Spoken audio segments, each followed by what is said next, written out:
जय हिंद, नमस्कार, आदाब और सलाम सभी का। सूचना थोड़ी-सी अच्छी है और सूचना को यदि पूरा देखेंगे लास्ट तक तो समझ में आएगी हर एक बात को। तो सूचना है अजीम प्रेमजी फाउंडेशन की तरफ से या अजीम प्रेमजी फाउंडेशन के उन बच्चों के लिए जिन्होंने आवेदन किया है 25 मार्च को होने वाले एंट्रेंस एग्जामिनेशन को लेकर। तो वीडियो को लास्ट तक देखिएगा। मैं आपसे उम्मीद आपसे कहूँ दोबारा से ये मत उम्मीद करिएगा। अब चलते हैं, वीडियो की शुरुआत करते हैं। 23 मार्च आज का दिन है या कहीं सुबह है या रात्रि है और लगभग 3 बज रहे हैं सुबह के, जब ये वीडियो शूट कर रहा हूं ताकि 25 मार्च को होने वाली परीक्षा आपकी अच्छी हो सके। थोड़ी बहुत सवाल बहुत सारे आए थे मेरे लास्ट वाले वीडियो में जो मैंने काशी विद्यापीठ को लेकर बनाया था। उसके अंदर लगभग 70% सवाल इसी यूनिवर्सिटी के एंट्रेंस को लेकर पूछे गए थे या फाउंडेशन के इंटरव्यू को लेकर पूछे गए थे। तो उसी के बारे में आपसे कुछ बातचीत करनी है और इंटरव्यू प्लस एंट्रेंस को लेकर भी कुछ सवाल आए थे। वैसे तो लगभग 20 के करीब वीडियो मौजूद होंगे मेरे चैनल पर इस फाउंडेशन और यूनिवर्सिटी के संदर्भ में एंट्रेंस को लेकर, और आपने सैकड़ों विद्यार्थियों ने उन वीडियो को देखा भी है। तो उन सभी का बहुत बहुत धन्यवाद। आपको लगेगा कि ये 1.5 मिनट तक कौन सी बकवास और बेतुकी बातें कर रहे हैं, क्योंकि आपको ऐसे ही बेतुके सवाल मिलेंगे एंट्रेंस एग्जामिनेशन में, चाहे आपका एंट्रेंस रिसोर्स पर्सन के लिए हो या स्कूल टीचर के लिए हो। बेतुके सवाल से मतलब कि आप यदि किसी ग्रामीण परिवेश में जाते हैं अध्यापन के लिए तो आप अपने एरिया के या अपने स्कूल के पुस्तकालय को डेवलप कैसे कर सकते हैं। लगा होगा बेतुका सवाल। इसी प्रकार का सवाल आपको मिलेगा अपने पाठ्य सिलेबस में। एक और सवाल सामने आएगा कि यदि आपका स्कूल ऐसे क्षेत्र में है जो पहाड़ी एरिया है, जंगली एरिया है, बहुत से वन है, जंगल है, जहां पर उस स्थिति में उस क्षेत्र में आप अपने विद्यालयों में बच्चों को कैसे लेकर आएंगे पढ़ाने के लिए, या बच्चों में कैसे जिज्ञासाएं पैदा करेंगे, या बच्चों के माता पिता में ये जिज्ञासा कैसे उत्पन्न करेंगे आप कि वो अपने बच्चों को स्कूल में पढ़ने के लिए भेजे। यानी कि किस प्रकार से आप पेरेंट्स एंड टीचर का साइकोलॉजिकल काउंसलिंग कर सकते हैं अपने बुद्धि विवेक का प्रयोग करते हुए। ऐसे सिचुएशनल सवाल भी आपकी पाठ्य पुस्तक में आएंगे, सॉरी पाठ्य ये जो पेपर है उसमें आएंगे। ठीक है, आपके मन में और होगा कि इसका कोई पुराना क्वेश्चन पेपर मिल जाता, हमको कहीं से कुछ किताबें मिल जाती, या मार्केट में कई ऐसे पुराने क्वेश्चन पेपर मौजूद होते जिनको पढ़कर हम अपना आंसर लिख सकते। यदि आप इस भ्रम में हैं तो आप सबसे बड़े बेवकूफ हैं, क्योंकि अजीम प्रेमजी फाउंडेशन में जो टीचिंग होती है सामान्य स्तर के स्कूलों से जमीन आसमान नहीं, मैं कहूंगा पाताल से आसमान का अंतर रहता है। क्योंकि ये वही जान सकता है इस अंतर को जो संस्थान में काम कर चुका है या काम कर रहे लोगों से संपर्क में है या जो उस तरीके के तौर तरीकों से परिचित है। इन तीनों में से कुछ से परिचित मैं स्वयं भी हूं। आप कहेंगे ये कैसे, क्योंकि जब आपका सिलेक्शन मान लीजिए हो जाएगा, एंट्रेंस होगा, इंटरव्यू के 3 राउंड होंगे, उसके बाद जब आपको स्कूल मिलेगा ना तो आपको लगेगा ये कैसा स्कूल है। क्योंकि पाठ्य पुस्तक, पाठ्यक्रम और परीक्षाएं कैसे लेनी है, किस तरीके से लेनी, ये आपको तय करना है। विद्यालय या स्कूल इसके लिए कोई प्रेशर नहीं बनाता है आपके ऊपर। आपको कहीं ऐसा लगेगा कि एक कक्षा 2 में आपकी नियुक्ति कर दी पढ़ाने के लिए, कक्षा 5 में नियुक्ति कर दी, कुछ किताबें हैं, बच्चे पढ़ेंगे, आप उनकी परीक्षा लेंगे और बच्चे पढ़ना, ऐसा कुछ भी नहीं होता है। क्योंकि परिस्थिति संभावनाओं के अनुकूल पाठ्य पुस्तक तैयार होता है।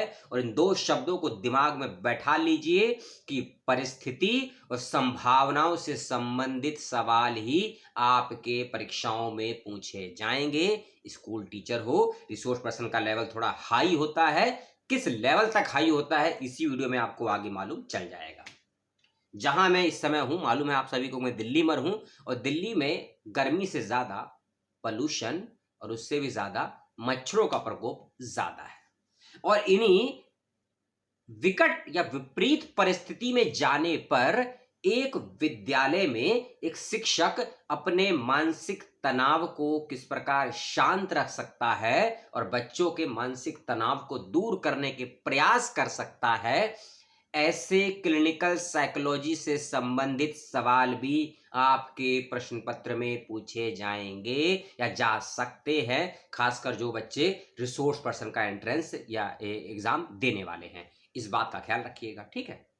कुछ और मोटी मोटी बातें, एक सवाल ये भी आया था कमेंट बॉक्स में था कि एक मेल आया होगा आप लोगों के पास एंट्रेंस से पहले कि आप लोगों को अपने कुछ डॉक्यूमेंट अपलोड करने होंगे या फिर कंफर्मेशन देना होगा। और एक बच्ची का सवाल ये भी आया था, और ये सब जो भी आपसे सवाल जवाब पूछे गए हैं ना ईमेल के माध्यम से, उनका जवाब सही दीजिएगा और टाइम से दे दीजिएगा। ऐसा ना हो कि आपसे जवाब मांगे, क्योंकि 25 को तो एंट्रेंस ही है आपका। हो सकता है कि कोई बच्चे 23 तक सबमिट कर दे, कोई 24 तक है, लेकिन जो भी डेट टाइमिंग दिया है समय से कर दे, नहीं तो आपका हो सकता है एंट्रेंस ना हो पाए। और कुछ बच्चों से कुछ फॉर्म वगैरह भेजा गया होगा ईमेल के माध्यम से, उसको फिलअप करके भेज दीजिएगा, ठीक है। और जिन बच्चों का एग्जाम ऑनलाइन माध्यम से होने वाला है कंप्यूटर पे, उनको एक ईमेल अलग से आया होगा जिसमें 3 या 2 पीडीएफ के फाइल आई होंगी।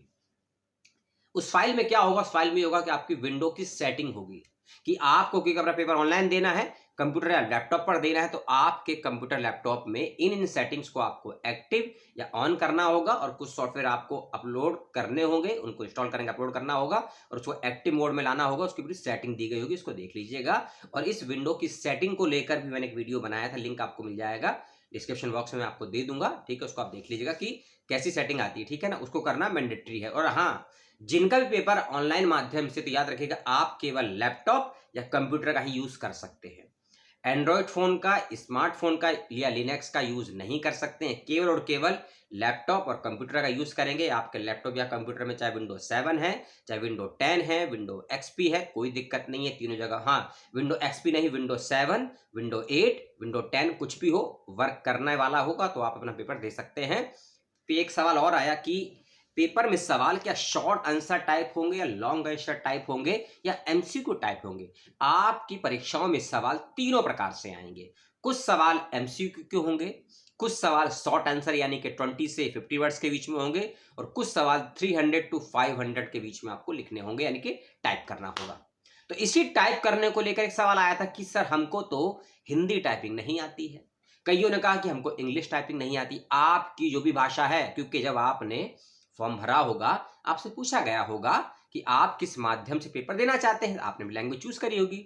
और अगर आपने नहीं चूज करा होगा तो अब आपको एक ईमेल आया होगा, ने बताया ना, कंफर्मेशन मांगने के लिए एंट्रेंस से पहले कि आप अपना पेपर किस माध्यम में देंगे, ये इसमें बता दीजिए, कहां से दे रहे हैं ये बता दीजिए। अगर आपको सेंटर चेंज करना है, कुछ परेशानी हो तो उसको भी अभी आप ईमेल में बता सकते हैं, तो संस्थान उस पर कार्रवाई कर सकता है, ठीक है।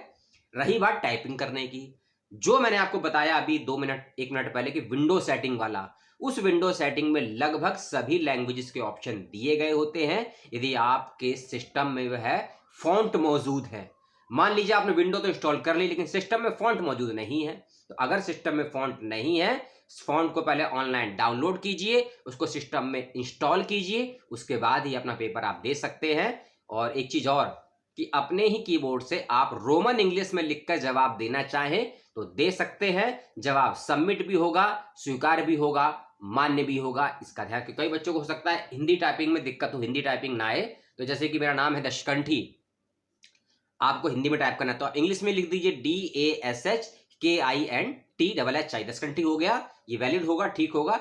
ऐसे ही अपने सवालों के जवाब आपको देने हैं, चाहे लॉन्ग आंसर में हो या शॉर्ट आंसर में हो, अगर आपको हिंदी टाइपिंग नहीं आती है, ठीक है। मंगल में या फिर कृति देव में आपको इंग्लिश टाइपिंग, हिंदी टाइपिंग नहीं करनी है, रोमन में ही करनी है। अगर हिंदी आती है तो अच्छी बात है, नहीं आती है तो रोमन का प्रयोग भी कर सकते हैं। आपको लगेगा मैं इतना हिल क्यों रहा हूं, क्योंकि पैरों में मच्छर बहुत काट रहे हैं।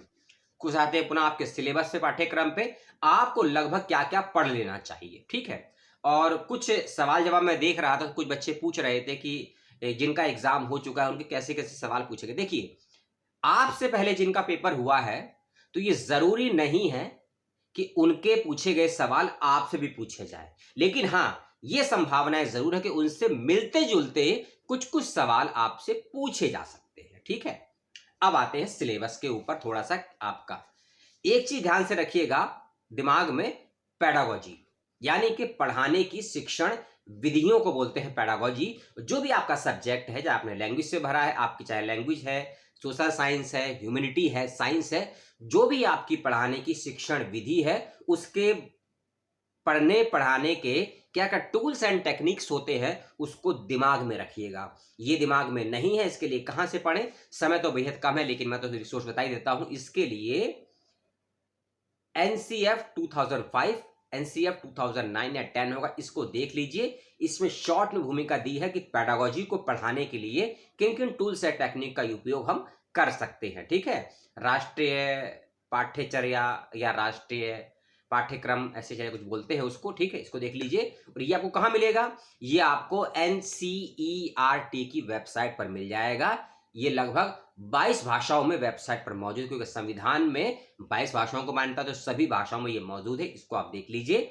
साथ ही साथ आपको एनसीईआरटी की वेबसाइट पर जो 22 राष्ट्रीय फोकस पेपर पत्रों को लगा रखा है, उसको भी उन्हीं 22 भाषाओं में भी अपलोड किया गया है। आप चाहे तो उसको भी देख सकते हैं। जैसे कि मान लीजिए आप केमिस्ट्री के हैं, कुछ बच्चे बायोलॉजी के होंगे, कुछ लैंग्वेज के होंगे, कुछ साइंस एंड टेक्नोलॉजी के होंगे, कुछ सोशल साइंस के, तो इन सभी की अलग अलग पेडागोजी होती है ना, शिक्षण विधियां, शिक्षण की टेक्निक्स होती है। तो उसके क्या क्या टूल्स एंड टेक्निक्स होते हैं, इसके खासकर रिसोर्स वाले को जो बच्चे हैं वो, और जो बच्चे खासकर स्कूल टीचिंग में हैं उसमें सवाल जवाब पूछे जाएंगे इसके लिए, इसमें से, और इंटरव्यू के लिए भी। ठीक है, तो ये आप देख लीजिएगा।